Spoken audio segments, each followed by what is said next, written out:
Hello. അപ്പോൾ കുറേ ആയിട്ട് എൻ്റെ ഫീഡിൽ ഇങ്ങനെ വന്നുകൊണ്ടിരിക്കുകയായിരുന്നു ജേണലിങ്.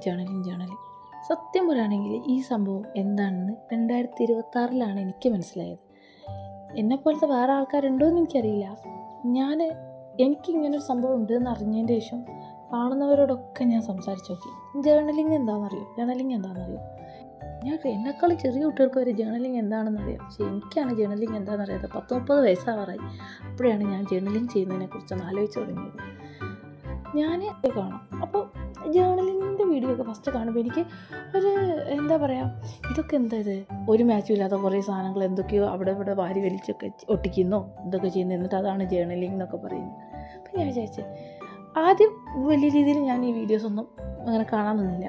പിന്നെ നമ്മൾ ഫോളോ ചെയ്യുന്ന കുറച്ച് നല്ല ക്രിയേറ്റേഴ്സ് ഉണ്ടല്ലോ, അപ്പോൾ അവരെ വീഡിയോസൊക്കെ കണ്ടപ്പോൾ ഇവരും ചെയ്യുന്നത്, അവർ നമ്മളെക്കാളും കുറച്ചുകൂടി പെർഫെക്റ്റ് ആണെന്ന് നമുക്ക് തോന്നുന്ന ആൾക്കാരാണ് ഈ കാര്യങ്ങൾ ചെയ്യുന്നത്.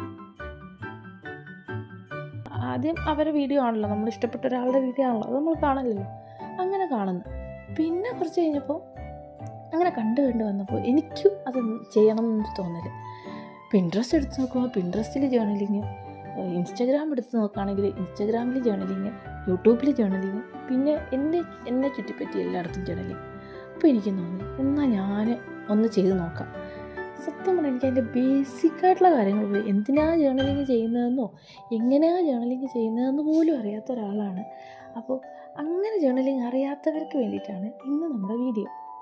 അപ്പോൾ ഇഷ്ടപ്പെടുകയാണെങ്കിൽ ലൈക്ക് ചെയ്യുക, ഷെയർ ചെയ്യുക, സബ്സ്ക്രൈബ് ചെയ്യുക. ബൈ.